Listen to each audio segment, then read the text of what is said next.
Right, excellent news. So everything is now working on the car, which is brilliant. So I'm going to look at my next job that I want to try and achieve today, which is to sort out the heating. So what basically happens is if I put the heating on, if I move it to, let's say, vents, when it's on cold, it will quite happily then just move these top flaps. Top flaps, they're the flaps in the vent here, and I can stick it on hot if I want to. And it's fairly hot on this hot day. If I move it onto the dashboard up there, that works. However, if I go and put it back onto vent again, it's cold. Okay, so as luck would have it, it's actually just moved. It has moved. Not as much though. Isn't that weird? So for years, it hasn't actually moved, and I can hear rushing air because of that disconnected hose. I put it on here. I can hear everything popping and moving.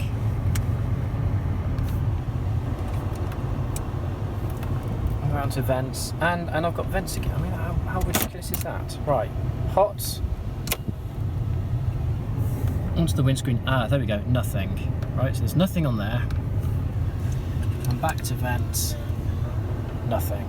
So it only operates on cold. Wait, go back on hot. Will it work? Well, I don't know. So that's moved. Okay. Hot. Oh, hang on, Seb. Okay, so it's not as strong as it was.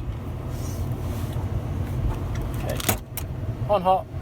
Gosh, that is really hot coming out of there.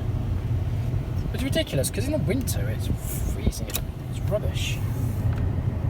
Nothing there. And then back.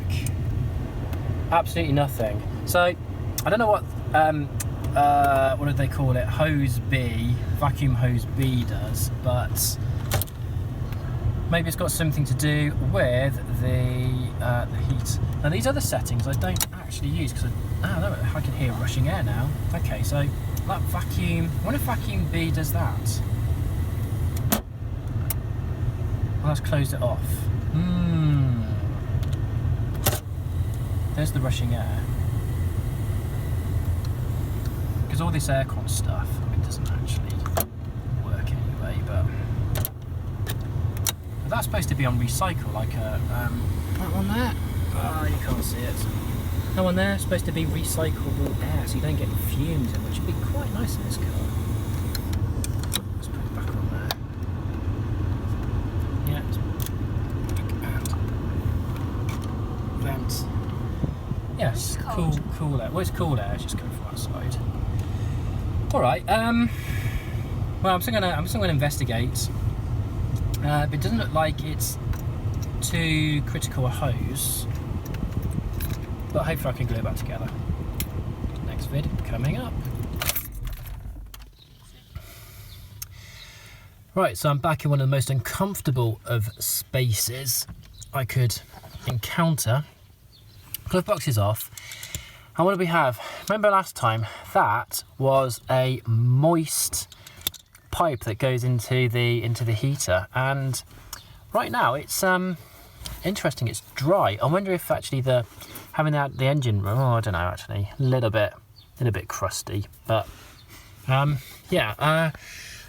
think having the heating on has actually dried it out, and then that is the vacuum actuator, and I need to work out how I'm going to release it.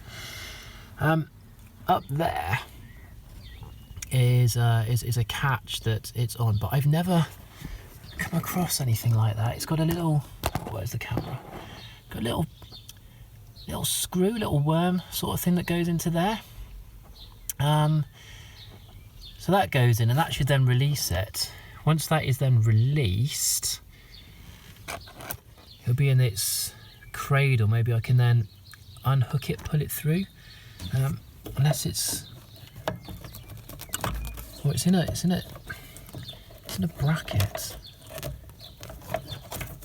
This whole cradle part here. I can see some screws on the underside, but some little bolts. But I don't want to do that. have to have a good think about how I'm going to achieve this. What you can see while I'm here though is that is the vacuum, and that's going to be the source of the rushing air. And that needs to be attached onto the top. I've got my workshop manual out and I can see how it would actually attach to it. So that is snapped off, probably due to old age. And yeah, I need to reattach that to the top of the actuator.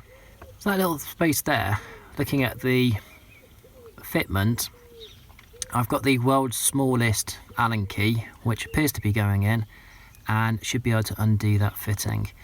It'd be easier if I could take this off, this blue thing here, but that'd be dismantling the bottom part of the dashboard, which I don't actually want to do just for the sake of this. It's released. Note for the future that the while I was releasing with the Allen key, doesn't need to be fully released for it to for this to remain trapped within it. Looks like it must thread through, perhaps. Yeah, threads through, holds it in place. So next thing I'm thinking is I want to release the hose out the back. I've also got two as well, and when I've taken that little piece out and I've got this one here, how am I going to know which one is which? So I'm just going to mark these off. Or is that one already? Look, that's got an A on it. So just for practice, I tried removing the bit of broken plastic out of that pipe, and it came free relatively easily. A, on the other hand, is not. And I know these hoses are fragile. Replacing them is going to be an absolute pain in the bottom. I know you can't get the part in when you can't get the actuators anymore. You can't get the hose anymore. You need to be really careful with it, but I just don't know how to release it, how to get it off. Well, the good news is it didn't take too much persuasion for it to come out, which it has done, so that's good.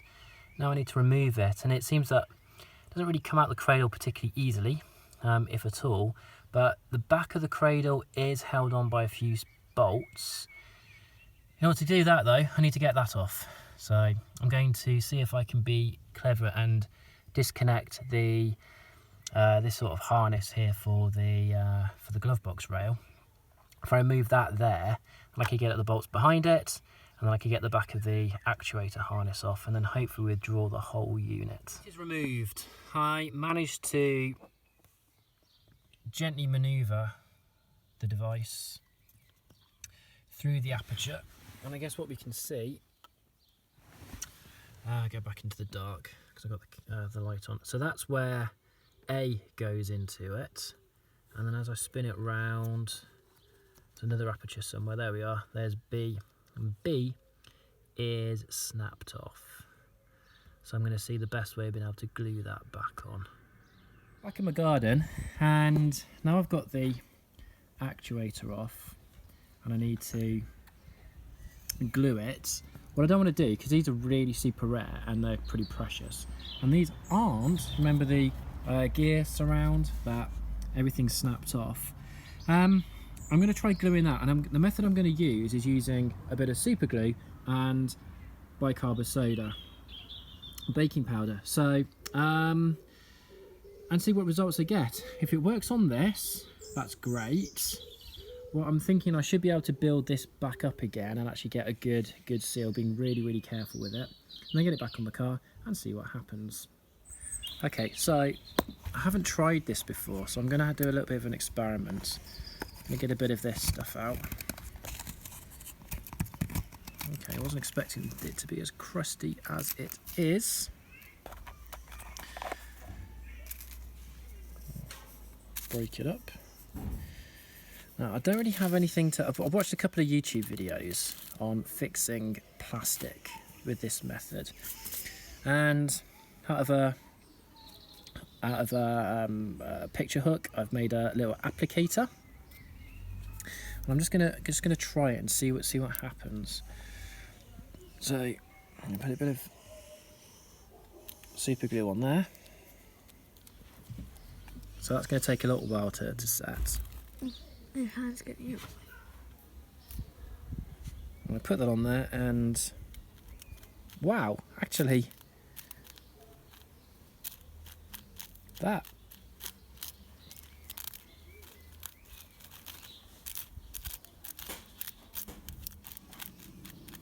It's not set. No, I don't know actually. I mean, that is set. That's set pretty quickly. Let's try that again. I'm going to put a bigger blob on there.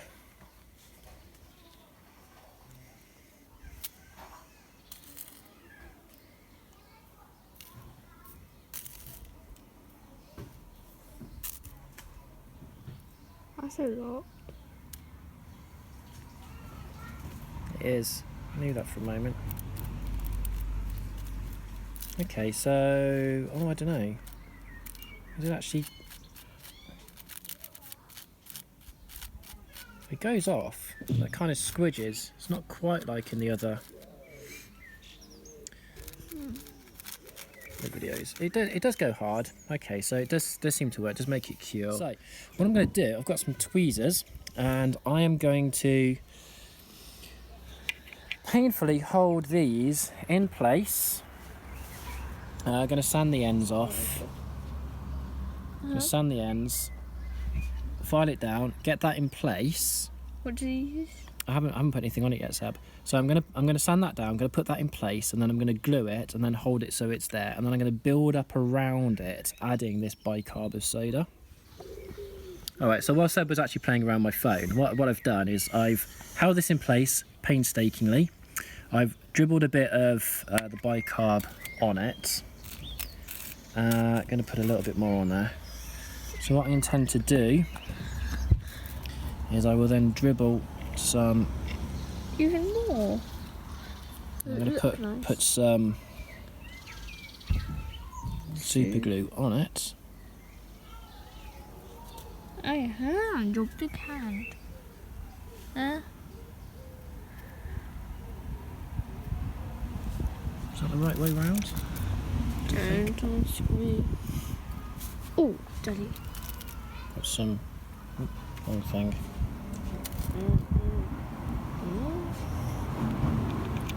Yeah, what about it? It's broken.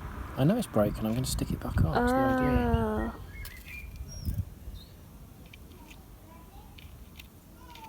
Wow, so that's set rock hard already. Might need to file that back down again so it's flush. I need to file it back down. Okay, right, I think I've finished now. I'm going to leave this to cure. That's on. That's on. I've filed it down a little bit. I might file it down a bit more. See what happens when I fit it. That's on. That is on. And that is on. And like I say, if this doesn't work, it doesn't really matter too much because I've got another one in my parts bin. Okay, back in the car. I think it's cured long enough. Let's try it. See how it fits.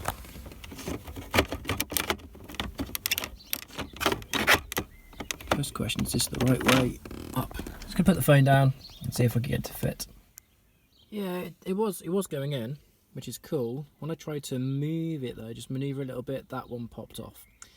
And it's not the end of the world. What it does show to me is that this technique, which appears to be instant on YouTube, is not instant in real life. So I guess actual results may vary using this technique. This time round, I've done something a bit different. I've put the glue in, added the baking soda, and then I've put the pin on. Again, looking at another YouTube video, it would appear that way round, probably get a firmer fix. So I haven't recorded my effort in doing this, but what I ended up doing was putting a bit of super glue on the foil, dabbing the end in it, and then holding it in place for quite some time just to hold it. And then I built a little bit up around the sides, around the crack, and then stuck some bicarb on. I'm gonna let that to cure. The good thing is though, is because what I was really worried about was actually blocking up the aperture in the middle. So haven't done that, so that's great. So I'm gonna leave this to cure, and then I'll probably put another application on top. Okay, and there we have it. I'm going to finish up for today. It's not the neatest of jobs. I don't think you can actually control this particularly well, but it's on. It feels fairly solid, and after the experience of the gear selector surround, I'm going to pack this up for the evening, let it cure overnight, and I'll put it on the car, and then hopefully should have some better action on the heater. It's a day later and I'm back in the car, and I can tell you one thing, after craning myself over the engine bay and getting into this space under here, goodness me, my body doesn't half ache. What am I going to do today? So I need to refit the vacuum actuator there. It's looking pretty good. Here it is. So the repair job I did it's not the most aesthetically pleasing, but that is pretty sturdy. Dare say it's also looking pretty sealed. So that's on there, so that's going to go back on the car. And then you might remember, or I might remember, well, you will remember, because this video is only going to be following on from yesterday straight away. But this is all glued back on. I've filed down some of the glue, so as best I can. I don't have a decent file, unfortunately, but hopefully that's not going to sit too proud of the gearbox area, of the gear selector. So I'm going to my little mate, sarcastic Seb, isn't here right now. He's in the house doing a jigsaw, I think. Which is not bad for an 11-year-old, really. Yeah, so I'm going to turn this off. I'm going to try and fit it and then see how it goes. Just looking at this before I do try and mount it back on the car, we've got the plug hole of doom, as I've heard it being called before, in the top left, and I've got some text in the bottom right. However, does it also go this way with text up there and plug hole at the bottom? It looks like it could fit either way round. Everything appears to look sort of equidistant, really. So I'm going to try fitting it one way, or offer it up and see how that then goes. It's in, and that's actually quite a nice result. It's certainly, and I know that fits. That seems to fit a little bit proud on that bit, but these went in quite nicely. It did feel like it only went in one way round. The pins felt just slightly off, maybe. If it was upside down, but I'm pretty happy with that. So that's kind of result. And indeed, I remember actually there was this scratch there. The car, well, I got it from the previous owner, who I must say did a fantastic job of keeping it. He spent a lot of money rebuilding it about 20 years ago and saved the car's life, basically. But he had mounted, I think this is part of the phone system, and there's some holes on the driver's side footwell from a hands-free phone kit that he'd installed. And so I remember there was this scratch here, which I think might have happened as it was being removed or whatever. I can't remember now. So yeah, I'm really happy with that. Really satisfied. Something's actually gone well. Or as usual, they start out being terrible, and then I lose a bit of faith, and I get a bit worried that I've broken my car and whatever, and then yeah, seem to be able to fix it. So that's marvellous. Right, next. Okay, so I'm back into what has basically become my least favourite part of the car so far. It's not very comfortable working down here. I'm basically sort of nestled underneath the car and then leaning over the sill, which then gives me an amount of access over here. The vacuum hoses went behind the actuator. They were up there, and then I scribbled on there A. So that one's A, that one's B. So that's going to go around the back, and that one is going to go on the top. Although it feels like that's probably got more space. I don't know, anyway. And then there's the rod up here, the connecting rod there. So that will then go into there, and then hopefully when the engine starts with it all connected up, we're going to get some decent vacuum and find out what happens when that actuator's got vacuum to well, to part B. Way this is going on, I've already bent that back a little bit, being really careful.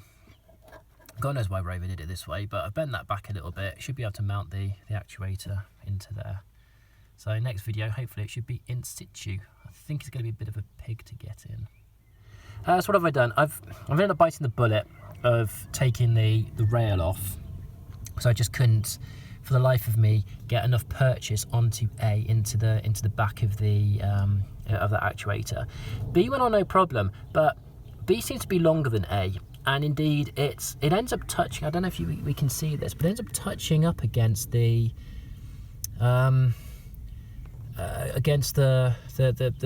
pipe there, the heater pipe that goes into the matrix. And I don't know if that's a good idea. There seems to be more flexibility on, or more length to that pipe than there is on A.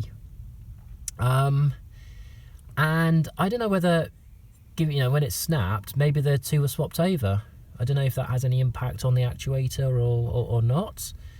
Anyway, I've got a bit more access. I'm going to see if I can get at A and see if I can get the hose on. A little bit frustrated with the vacuum hose. I have, in the meantime, reconnected the actuating rod. This is my workshop manual. I do have one of these. I don't make it up as I go along completely. Looking at these hoses here, though, this one would appear, especially if I look at the diagram for disconnecting the lower actuator, which then sorts out heat to the floor. I guess I haven't really read that much about it, but I can see that these are the two pipes, correctly got them going behind the actuator.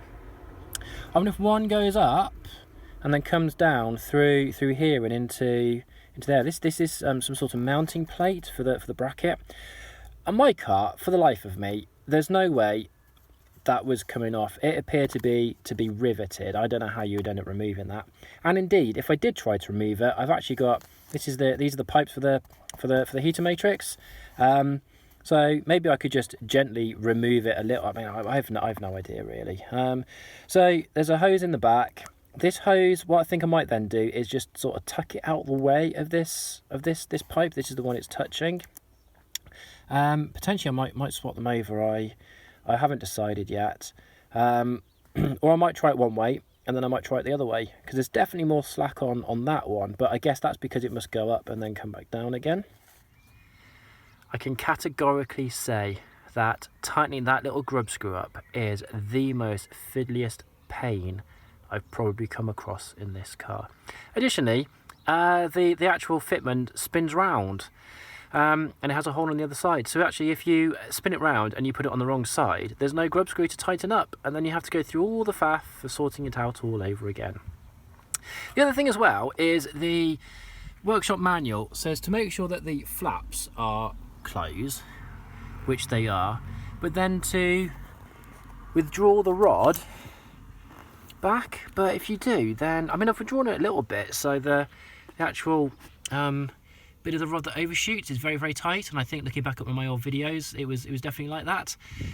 But if you put it all the way back, there's nothing to tighten it to. Or if you do put it back and you pull the connecting part that pulls the flap back, then the flap's open.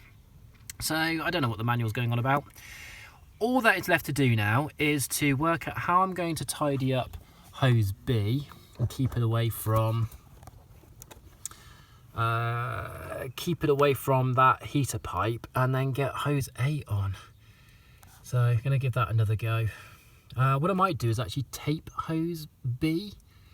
See if I tape that maybe to the body of the actuator or something like that, just to keep it away from that hot pipe.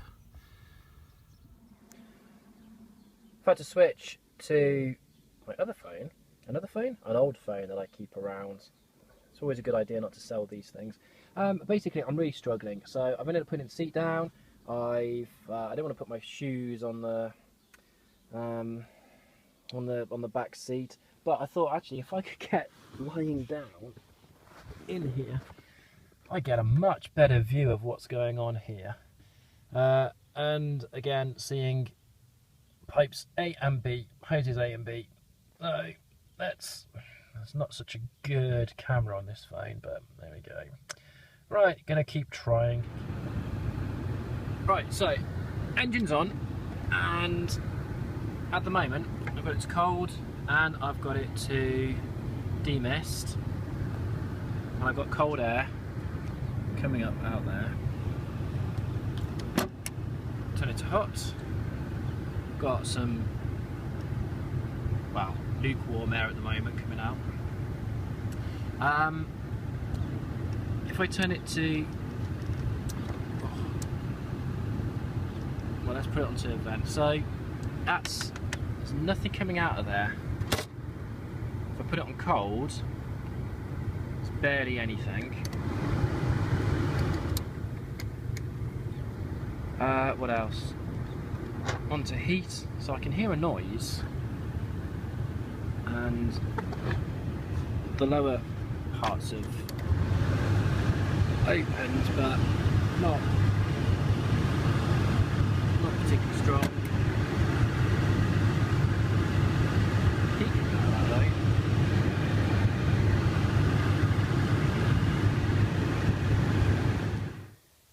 That is somewhat disappointing at this stage.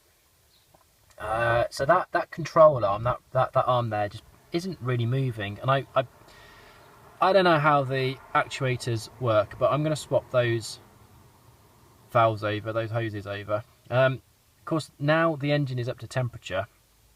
It's really hot. Those pipes, you know, what's kind of interesting, especially having taken the hoses off while the engine was running, is that was really hot air coming out. So I think closing the system has probably helped in some way, shape or form. But I don't know, things aren't moving. The demist moves, or it's kind of like stuck on really. I'm going to do there's another actuator down here, isn't there? Which is there.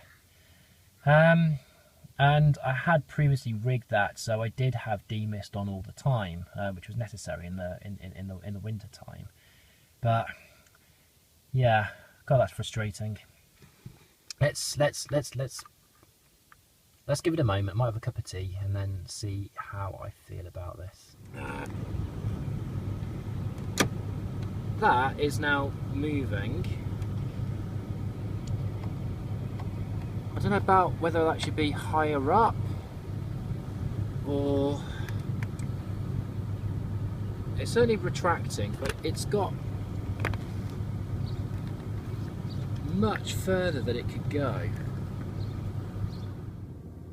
Running out of ideas, I thought I'd go back and revisit some of the things that I did, and I went back to adjust that grub screw, and it did say to close the flap, then withdraw the actuator. And I was thinking, well, the actuator's sticking a little bit, so it would seem that that rod there, depending on when you withdraw it and you hold that middle piece of the actuator up, it kind of seats it, and thus in doing so you end up it's able to withdraw itself much better than it was otherwise.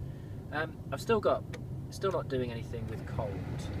If I put it into hot, if I put it into cold, it pulls it through and the flaps open, and that's good. If I then push it into hot, I'm getting some roaring heat coming out of that now. I mean, like much hotter than it was before. So I guess closing, you know, so getting that hose back on has actually helped it in some way. I can push it into demist, and again, so in hot there's nothing coming through, but in cold up it comes. It works. It's good. However, I don't know if you heard, if I turn that off, when I put this into hot. Move it around. No, okay. Let's put it to cold. Hey, well, look, there's some rushing air. So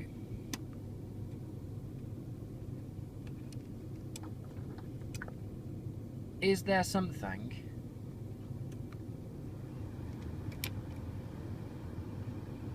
going on in here? Why is that not on? There we go. Is there something actually inside this now that I need to be aware of and look into? I think the irony is I haven't got this stuck back down again. I'm going to end up breaking it, just getting it off again, but well, we'll see. We'll see. Oh, or do I just live with it as it is? Maybe that's what I'll do. Things move. I've got hot. I've got improved heat, which is what I was desperate for, especially in the winter. So there we go. The ramblings of a madman trying to fix this. But hopefully, if someone is actually trying to do this on their car, they will learn from what I've done here. So I'm going to get the car back together again and go and have my tea. So thanks for watching if you got right to the end of this.